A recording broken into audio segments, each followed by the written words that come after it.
you're both senior members of our team, both in interesting parts of the business because you deal with First Nations health. How does all this impact your day-to-day job and how you think about what you're doing? Steve, you first.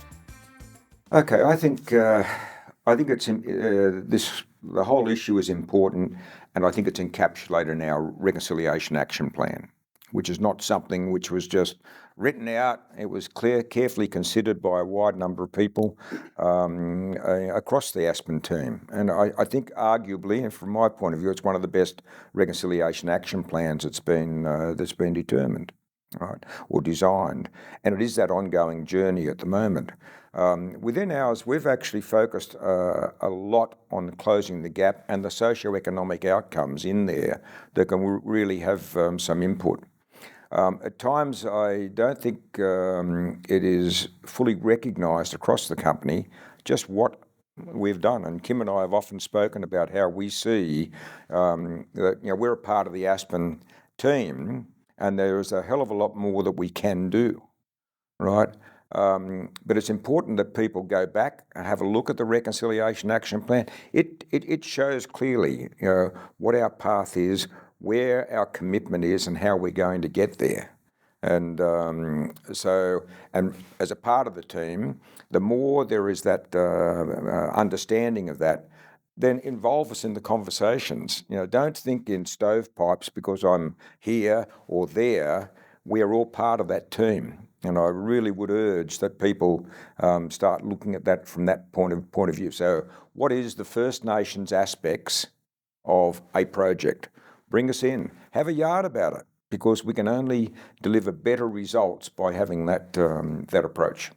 Okay. And Kim, from your perspective, obviously, RARC has placed, I think at this stage, almost or nearly, or just about 8,000 people over the last nearly, I think, 12, 13 years. So obviously, the program you manage has a big impact in the Northern Territory and the communities up there.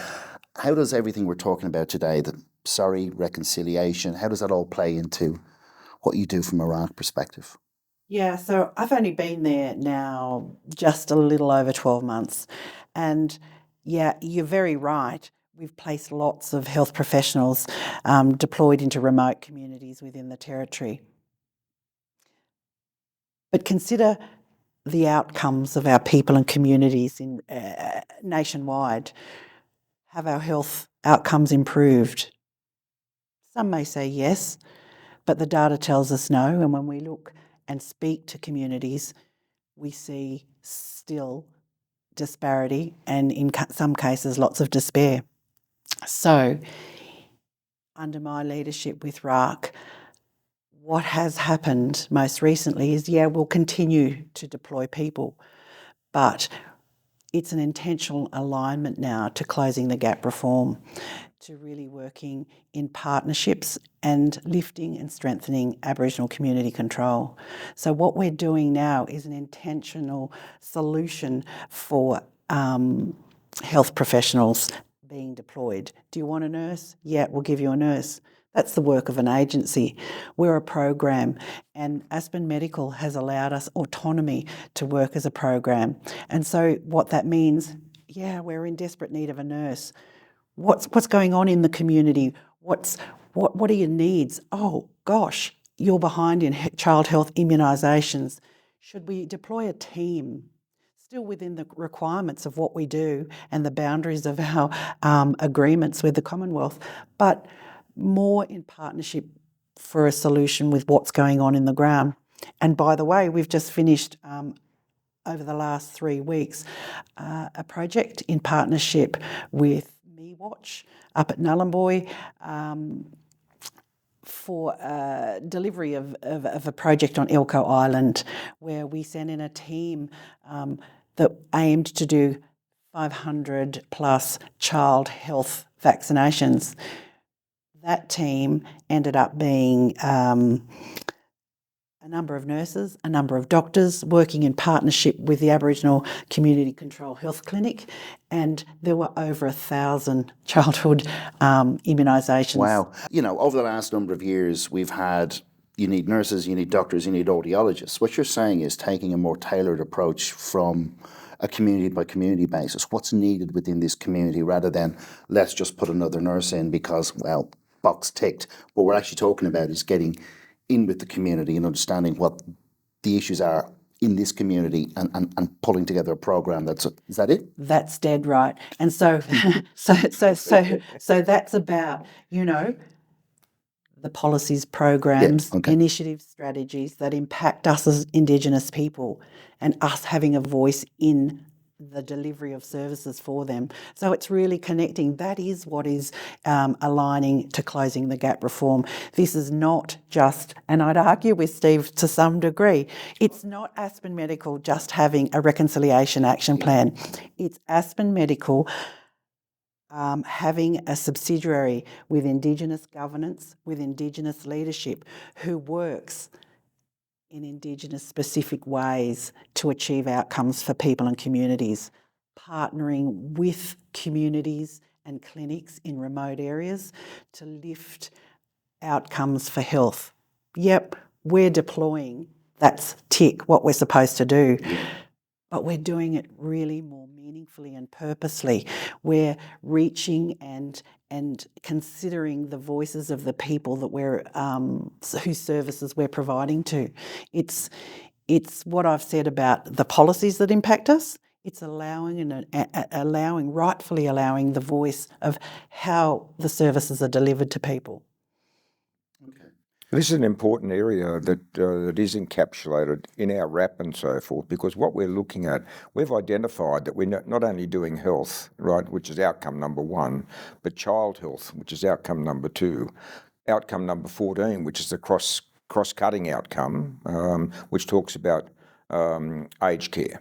Right? It talks about alcohol and drugs. Right, so there's a whole range of the 17 socioeconomic outcomes that we can attack, and this is exactly what Kim is talking about in terms of the outcome is much better when you start talking about that combined approach as opposed to we can put in nurses here and so forth. It's exactly to achieve that outcome, better health and so forth.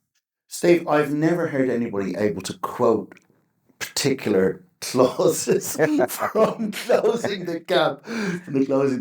So it's really important. And you've mentioned 17 socioeconomic. Yes. Just it's an open-ended question. What are your thoughts around closing the gap? And Kim, get ready, it's coming to you. What's your thoughts around closing the gap overall? Look, closing the gap is of such fundamental importance. Right. Importantly, with this one, though, the national agreement that was signed in July of 2020 is the first time that Aboriginal people, with the invitation to the Coalition of the Peaks, to contribute to it. Prior to that, it was dictated by the government without any consultation with Aboriginal people. Right. The national agreement signed in July of 2020 was that commitment by federal, state, local governments and the Coalition of Peaks, right, representing Aboriginal people. So that's how it's come out now, right? So there are the 17 socioeconomic outcomes, and progress has been slow, right? We're not kicking goals in all areas, but it is a positive movement forward. People or corporations and organisations don't fully comprehend, though, just how they can have an impact on not only 1 and 2 and 3, but how they can, by changing the way they operate, also impact on other areas, right? So that if you have a good, healthy workforce, for example, that increases the opportunities for employment. And economic development is fundamental to closing the gap. So it's a matter of looking at all of those particular areas. So it's not, people think, okay, we're closing the gap. Well, hang on for a second. As we have done in our RAP and that, we've identified those specific areas with the foundation, with RARC, with Equity Health and that, of how we can attack those particular areas. And I think that's a big difference. Right, so that we have a focus on the 17. Within those 17, I think we've got 6 that are specifically identified as a result of our capabilities, our broader Aspen medical capabilities. Kim, closing the gap? Closing the Gap is a guide for all of us and a standard that we need to look at in the ways we deliver services for our First Nation people.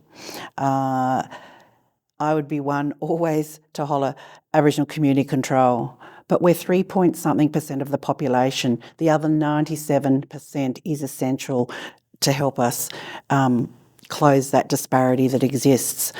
And that's what I say about Aspen Medical. It is a global entity that has a subsidiary that is working specifically black to do the business that needs to be done. Being resourced by the expertise within a global entity, why wouldn't we want to suck that goodness out? And it is reciprocal because it demonstrates capability within the larger company, but it is really not just having that wrap, it is really doing the work and supporting the work and resourcing the work that needs to be done. This is the way our communities want services delivered to them, lifting Aboriginal community control, working in partnership are just two areas that we are concentrating on within our program. But there's economic drivers in there as well, which are really important because we use local and employ local people for our orientations. It's bringing in and thinking broadly without the blinkers. Delivering the work that we do. So closing the gap, yes, it's important. It's a guide for us all to follow. The disparity can't continue the way it is. You know, I'll be gone before I get to use my super, you know? Life chances for us are so much shorter. It is 2023 and we've got to change that.